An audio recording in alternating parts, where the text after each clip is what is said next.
Welcome to topic 1.2.1, using and changing margins and tabs. Now this is the Google Docs version. So in Google Docs, a lot of the changes we're going to be able to make with this are going to be done with our format menu. So we have to look at specifically margins and tabs. So the margins we can do up on top as well. So we see we have this white section and this gray section. The gray section represents an 8-inch wide piece of paper, or 8.5 by 11 is the standard. These little blue ticks show the margins. This is the right indent.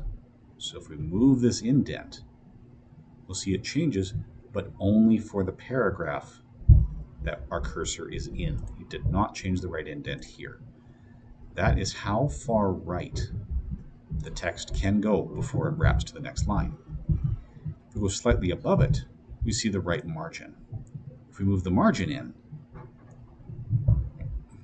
sorry, we have a bit of a delay here because it's a 73-page document, but if we move that, then none of the text will go past that right margin. You'll notice the indent slid with it, since you cannot have a margin tighter than the indent. The exception is this image, because that image is a set size, so it can overflow. It can even overflow the page. So we can move that back to the 6.5 that we had that before, and it is recovered. We have similar options here, except on the left, we have a double line. So we have that same margin. It's a little bit tougher to line up the mouse on that, but it's the same idea where we can have that margin that is 1 inch in. So the 6.5 that we see here represents the 6.5 inches of usable space in an 8.5 by 11 inch page. There's 1 inch here and 1 inch here. These other tabs, the blue arrow is our left indent. We slide that over and nothing in that paragraph will start further left than that. That is where the text starts on a new line.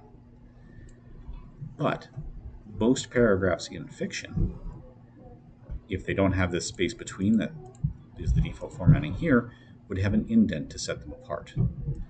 That's what that horizontal line is. If we slide that horizontal line out, then we will indent that page. So you can set that indent so that every paragraph you write automatically starts indented. You don't have to tab. You absolutely don't have to space. You never want to use the space bar to line things up, since those results can be inconsistent with a variable size font.